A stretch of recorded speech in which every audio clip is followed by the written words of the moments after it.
eshitamiz, lekin muhokama qilmaymiz. 2. Kecha xotinim, qarang, dugonamga iPhone 16 Pro Max sovg'a qilishibdi. Ko'rib shunaqangi xursand bo'ldim, shunaqangi havas qildim, deydi.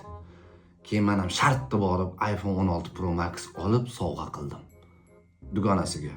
Xotinim xursand bo'lsin deyman-da. Eshitaylik, faqat muhokama qilmaylik. Xotinim, Ulug'bek aka, o'lsam nima qilasiz, deydi. Sirazi chet elga pobegga chiqib ketaman dedim. U bu gapimni tushunmadi. Eshitamiz, lekin muhokama qilmaymiz.